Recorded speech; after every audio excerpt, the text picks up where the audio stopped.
Hi,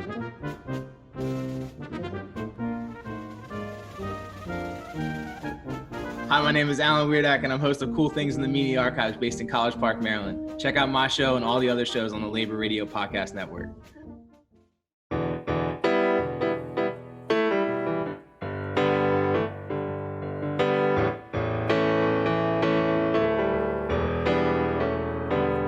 You better listen, my brother, 'cause if you do, you can hear there are voices still calling from across the years.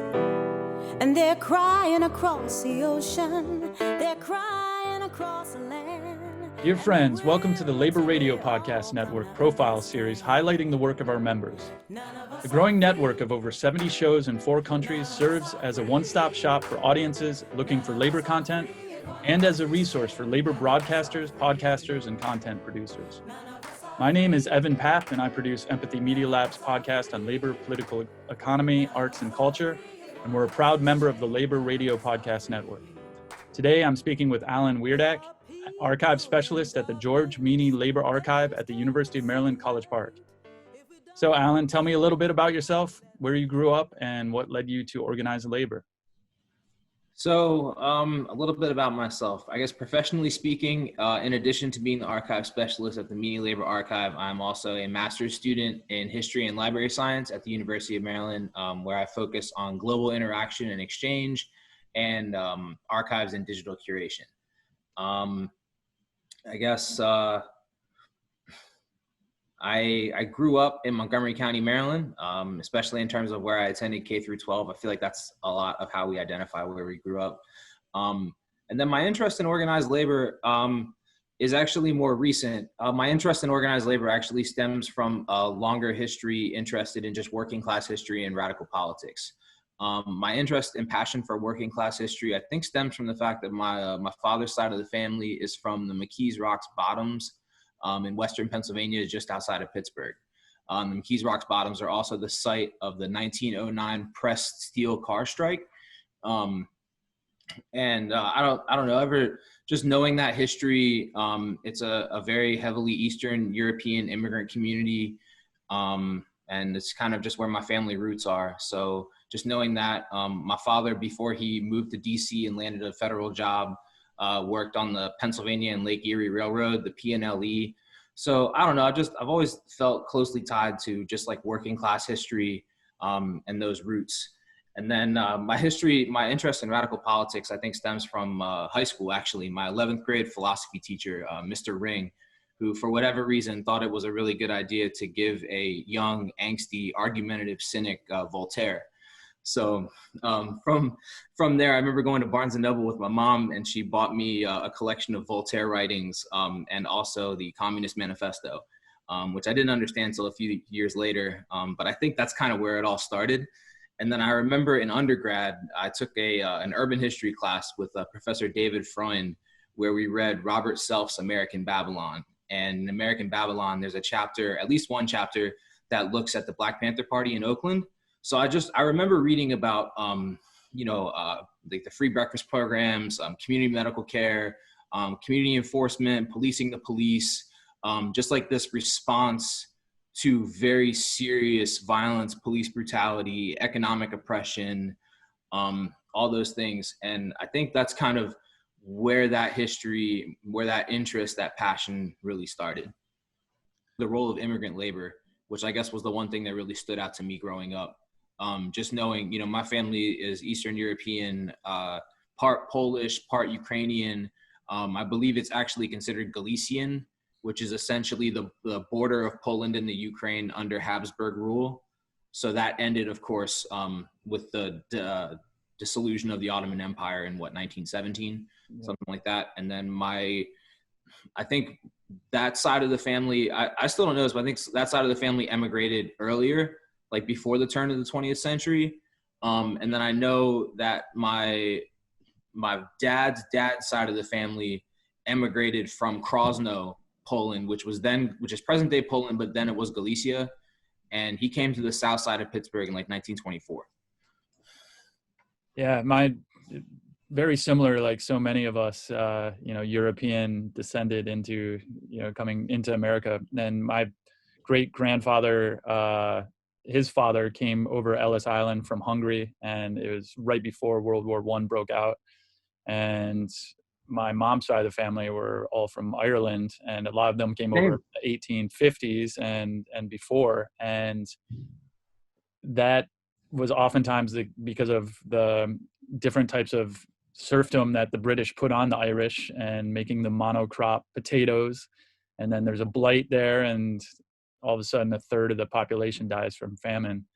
The immigrant working class labor is what this country is built on, and it's still being built. What keeps us going? Seriously, exactly. Like that's why this stuff is so important. Like, and some immigrants came here by choice, and others were brought over, in chains. So yeah, but it's some are essentially forced, forced over, forced migration because of economic instability, because of the role of foreign governments, the IMF, et cetera, et cetera. So, yeah, very cool. So moving on to the next question. For those who may not be interested or aware of labor news, why do you think unions and organized labor are important and should be covered by the news?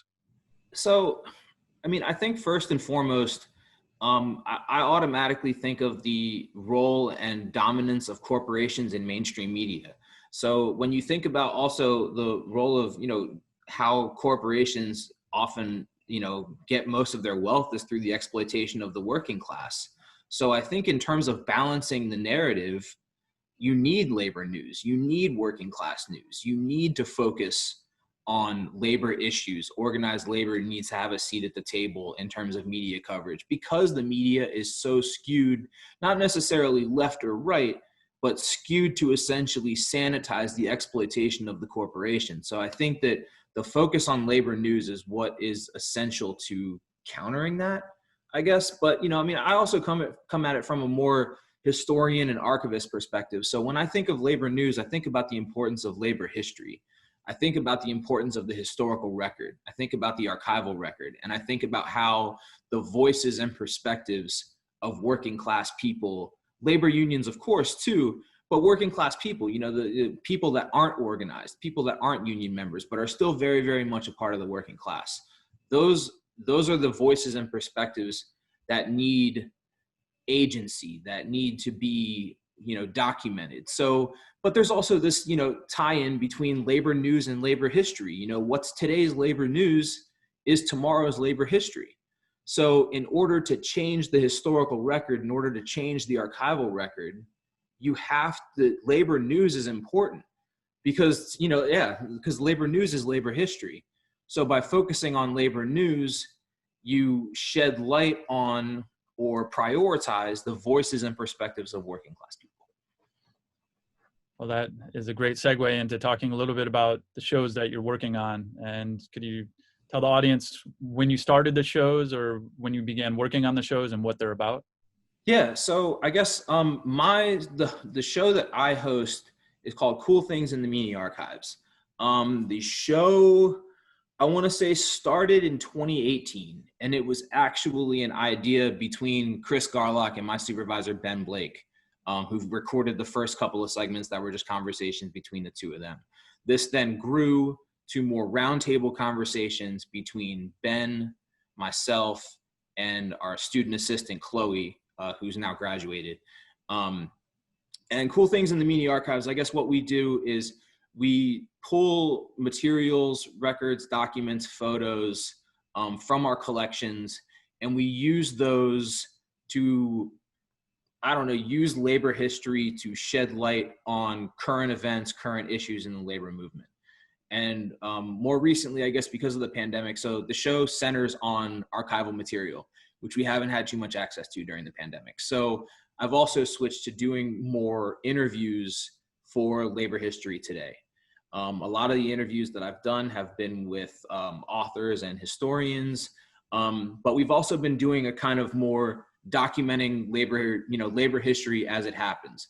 So around the murder of George Floyd and the Black Lives Matter rallies, Ben and I were going down to Black Lives Matter Plaza, attending labor organized rallies, a rally organized by the Painters Union, where we went down there and outside of the AFL-CIO headquarters, we interviewed Kenneth Rigmaiden, the general president of the Painters Union. So we've been doing more things like that.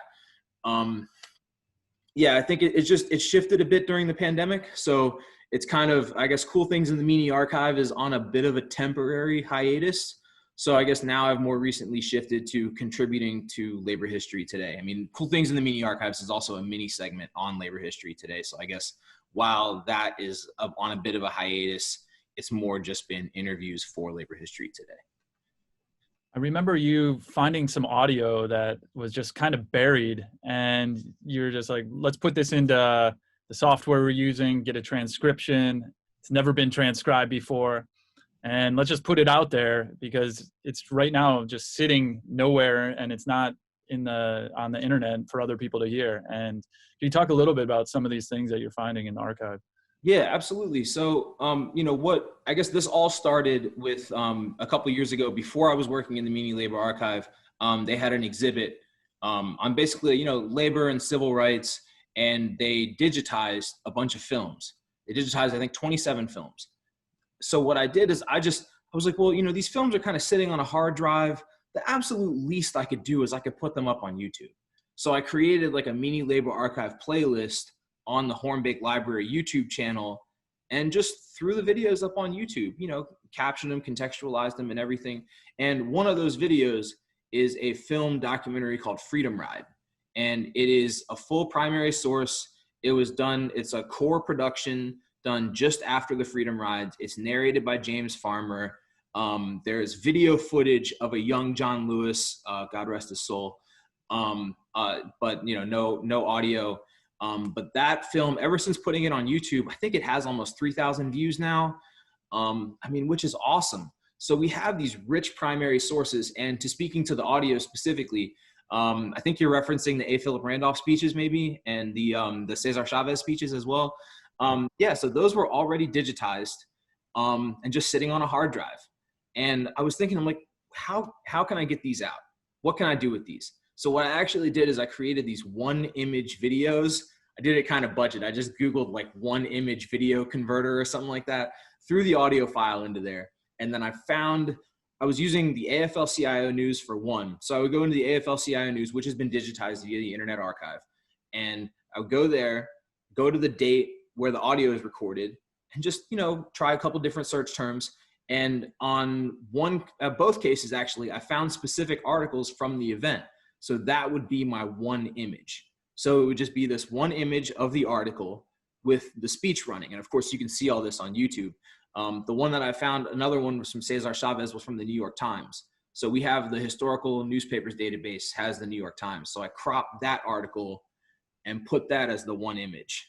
So I feel like it could be better, but it's better than nothing. It gets the content out there. And especially at a time when we're all, when a lot of archives and libraries are closed or by appointment only, and, services are limited, access is limited, the more digitized content that you have to prioritize, the voices. And these are, of course, labor leaders. So it's not necessarily the rank and file, but still getting labor history and those voices online and universally accessible is, something that's extremely important to me, at least. I love it. And something that I was thinking as well is just the open source Wikipedia style, maybe not even necessarily Wikipedia or Wikipedia Commons, but where something that could be developed in the coming years where it is an completely open source focused on labor, and we can throw things up there and people can use it for those. Yeah, those are ideas that I have in the pipeline. For sure. They're things that I've kind of been working on since the pandemic, but school hits and all these other things. I guess I can't remember which historical association is doing it. But we've been trying to do Google Drives, where basically I'm taking all of the scans that I've done for reference for patrons over the last 2 years. Anything that's like a full folder scan, I'm trying to put them up into Google Drive. And we've been, I guess, inconsistently doing Wikipedia edit-a-thons. I know that we were doing events to edit Wikipedia, and that's something I'd really love to do more of, is just finding specific events, even changing the narratives of corporations, going to a corporation Wikipedia site and entering the working class side of things. Ways to just change the narrative, balance things out in an open source way, in a way that anyone can do it, and just getting the working class or historians, archivists, labor historians, whoever, more involved in just the public production of working class history, I guess. It's awesome, man. So talking a little bit about the Labor Radio Podcast Network, could you talk about how you became a member and why you think this network is important? I don't even know how I became a member. I think Chris just invited me to a meeting one week and I said yes. And I showed up at a meeting and then I found myself as a member of the Labor Radio Podcast Network. It's been a blessing. It's such a beautiful thing. I love it. I mean, I love meeting with everybody every single week. So, I mean, I guess, I don't know, I guess I came to it from cool things in the Meany Archives and contributing to labor history today. And I mean, in terms of, I guess what was it? What was the second part of your question? I spaced a little. Yeah. Why do you think it's important? Like, why is this network? What's the value of it for people who are on the outside? I think the value of it is really in building support, supporting each other. Solidarity is often seen as a buzzword, but I think it has real value here. And I think it's just being in community with each other. I think often, especially because a lot of us come from, academic backgrounds or even organizer backgrounds, I feel like a lot of our work often exists in a vacuum. So it's really, really nice for this opportunity to come together as a network, to share ideas, to share work, to support each other, and just grow the importance of labor news, labor history, and just disseminating this information in a more organized communal form. It really is more than just a radio and podcast network. It's a labor network. And I think that's where it's most valuable, is where it's most important, is that it's not just about the shows that are produced, it's about the people, it's about the ideas, it's about the community, and it really is the importance and strength of solidarity. I think that's why it's important. And I came on it, I guess, end of May and started helping out with the editing in June. And that's where I've met you. And this whole COVID-19 thing, we've been doing these remote weeklies. And I look forward to most likely next spring when we can all get together, especially us in the Mid-Atlantic DC area, and celebrate how far we've come. I know. I mean, we've grown so much in such a short amount of time that I'm really looking forward to seeing how the network grows in the future. I think we've already kind of started to increase our international scope, and I'm kind of a student and scholar of the Black Panthers and Fred Hampton. So I think international working class solidarity is one of the most important things, especially in a moment like this. And I think a network like this, we're now pushing towards a more, a network form of this working class solidarity that I think is really important. So in closing, looking into the future of organized labor, where do you see opportunity and hope? So more broadly, I mean, I think that there's a lot of opportunity and hope in the struggle itself. I think that the level of awareness for labor news, labor issues, and the working class is increasing. And I think that there's a lot of opportunity and hope there. I also just find a lot of opportunity and hope in the fact that there's just so much more work to be done. There's so much we haven't done. There's so much we haven't figured out. There's a much, much better world that I know that we can strive towards. And I see a lot of hope and opportunity there. I think it's this level of opportunity and hope is a little bit more skeptical, I guess. But I think also as inequality increases and more people are pushed to the margins, there is opportunity there for more people to come together and fight back, more people to come together and resist.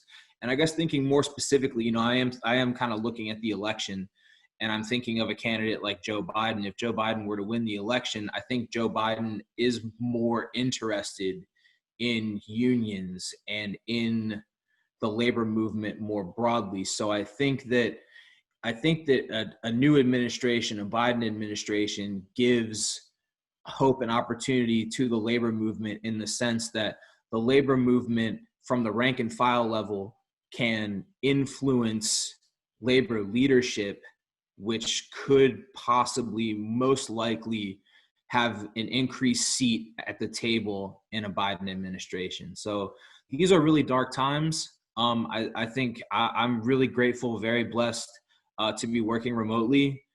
So my heart and soul is out with everybody who doesn't have that privilege. And it's hard to say hope and opportunity for people that are working in the middle of a pandemic.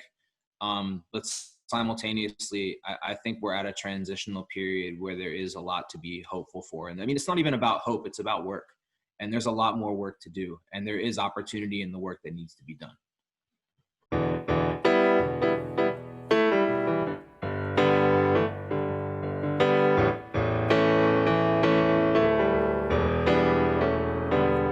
You better listen, my brother, 'cause if you do, you can hear there are voices still calling from across the years.